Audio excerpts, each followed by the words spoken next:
Welcome back to the channel with me, Poison Smurf, and another Division 2 video. And on today's video, I'm going to be bringing you my brand new skill damage build with a massive 250% skill damage. Before we get into that, as always, if you find today's video helpful in any way, maybe thinking about drop a thumbs up. If you haven't done so already, if you're the kind of person who wants to stay up to date with all the latest news, tips, tricks, advice, all the guides, all the kind of good stuff, maybe think about hitting that subscribe button, hit the notification bell to be notified of any future updates. Any questions you got in the video, drop them down in the box below and I will get back to every single one of you. So getting all out the way, let's get into today's build. So with this being a skill damage build, no surprises, we're going to be going with the Tactician specialisation. Starting off at the bottom, we've got the gain 15% bonus armour while aiming a skill.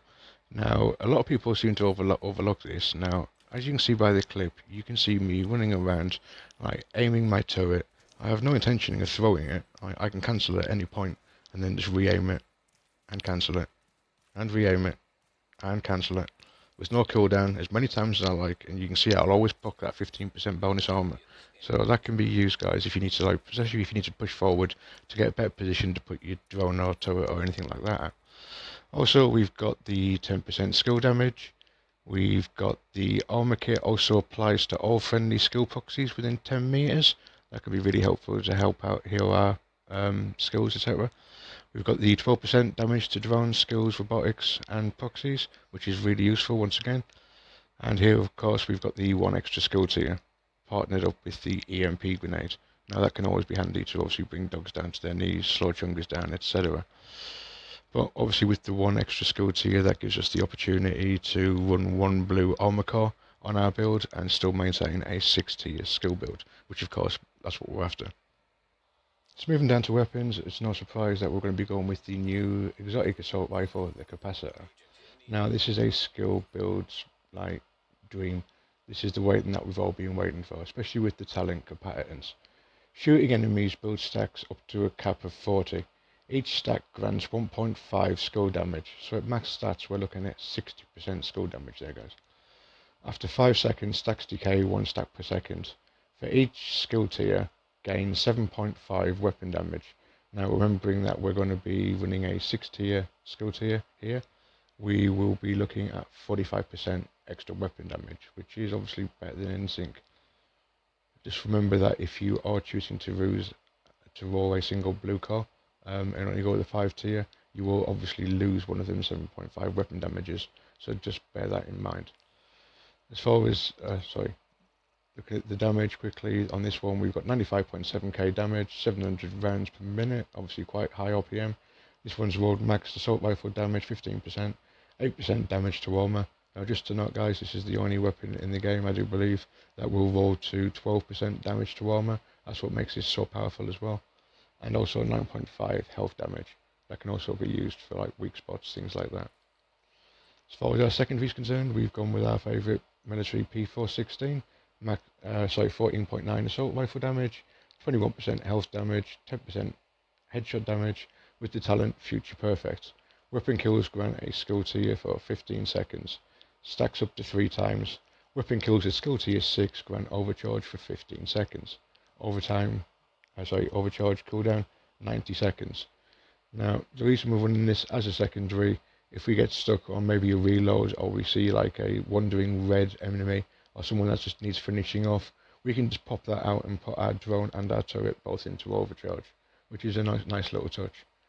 And then as a fallback, if we run out of ammunition or anything stupid like that, we've got our trusty TDI card custom.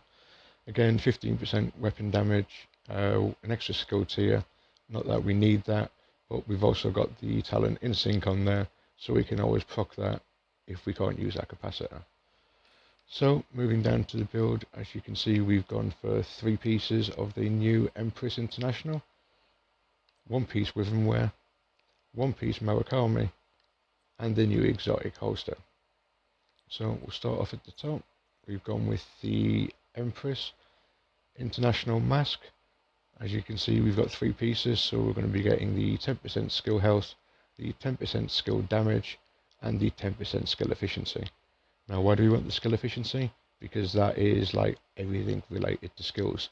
If you think of it as like the weapon handling to like weapon damage, Skill efficiency will give you skill duration, skill haste, skill damage. So effectively you're getting up to 30% from this single piece.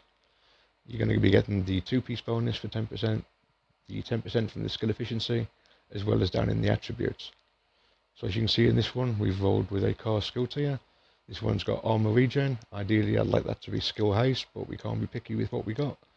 Maxed out skill damage with a maximum 12% skill haste mod. Moving down to the chest, we've gone with our first piece of ribbonware. Why? For the 1-piece bonus, 10% skill damage. Again, this one's rolled with skill tier, 10% skill damage, 11.6 skill haste, and another 12% skill haste mod. This one we've rolled with glass cannon. Now, I'm sure some of you out there guys are going to be saying, no, that should be kinetic momentum. I've been saying for a long time, glass cannon, as soon as you're proccing more than 1 damage buff, glass cannon is better. If you don't believe me, go check out Epic Slayers and Patrick Wolf. They've both done videos this week covering the topic, and they'll go into it a lot more depth and explain to it a lot better. But trust me guys, glass cannon really is the way to go. So moving down to the holster, we've gone with the new waveform, the exotic holster, available in this year's season. I think it's level 90. As you can see, it comes with a skill tier, 9.1 skill damage, 11.4 skill haste, and the talent alternative current. Generate a stack of 3% skill damage on one of your skills every second, capping at 10 seconds. After 10 seconds at the cap, the stacks transfer to the other skill. The process then repeats infinitively. So basically, after 10 seconds, guys, one of your skills is going to get a 30% damage buff. 10 seconds later, that's going to then go down and just move across to your other skill, and that's literally just going to swing back and forth like a pendulum. So that's an additional 30% skill damage we're getting there. Moving up to the bag, we've gone with our second piece of Empress International. And I'm sure some of you yet again are going to be screaming at the TV, oh, why are you not using the Force Multiplier, the named Hanu bag, for the combined arms? It's 5% more than tech support. Well, yeah, it is, but we'll get to that in a second. But as the second piece, like you say, we get 10% skill damage. So this one's rolled skill tier, 9.8 crit damage. Once again, ideally you'd like that to be skill haste. Maxed out skill damage, and another 12% maxed out skill haste mod. And with the talent tech support. Skill kills increase total skill damage by 25% for 20 seconds. So, the reason I go for this over combined arms. Combined arms is an extra 5% that I have to trigger every 3 seconds. So for me to maintain combined arms for a 1-minute period, I would physically have to get out of cover and shoot the target on 20 occasions. Now, as running a 6-tier squishy build, that's not always going to be possible. If I need to reload a weapon, it's going to take me longer than that.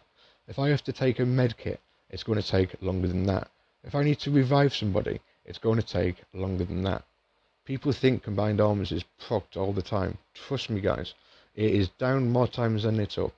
With tech support lasting for 20 seconds, I only have to pop out of cover 3 times. Now, running the glass cannon for the extra damage, why do I want to get out of cover more than I can?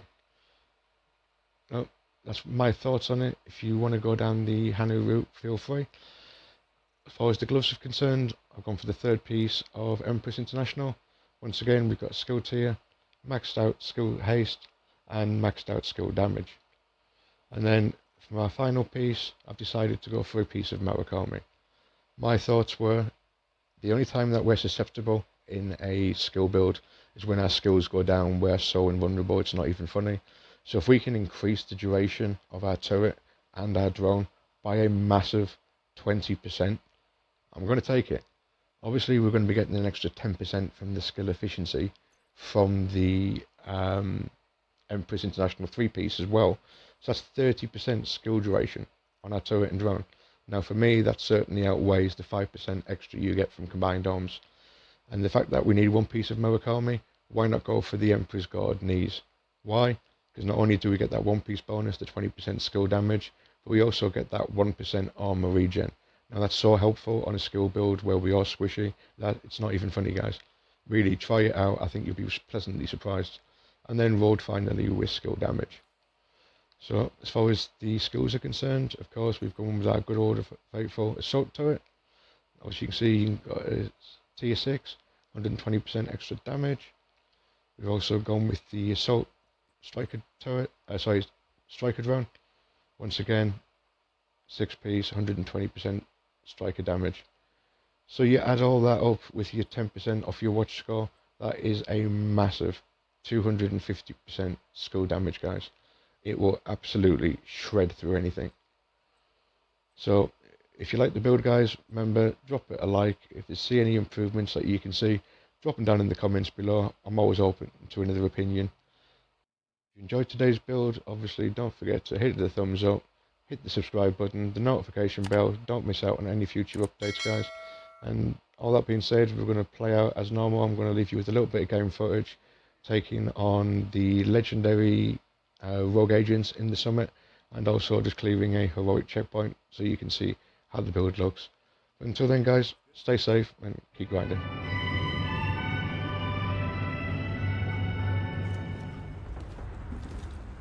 Keep one. Need to keep an eye on that road. No survivors.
Agent eliminated.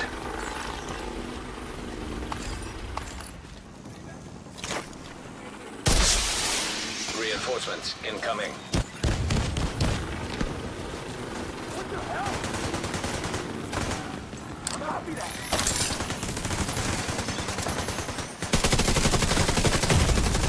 Serious drone detected. Take him out!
Requesting backup.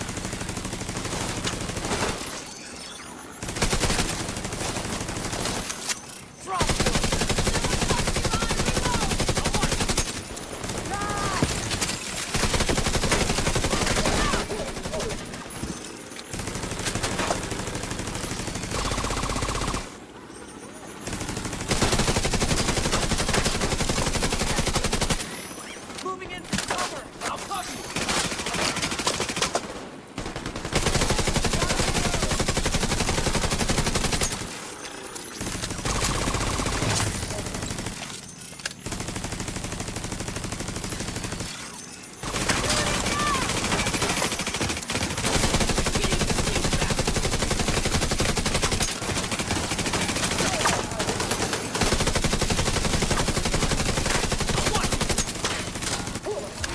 The armor hostile detected.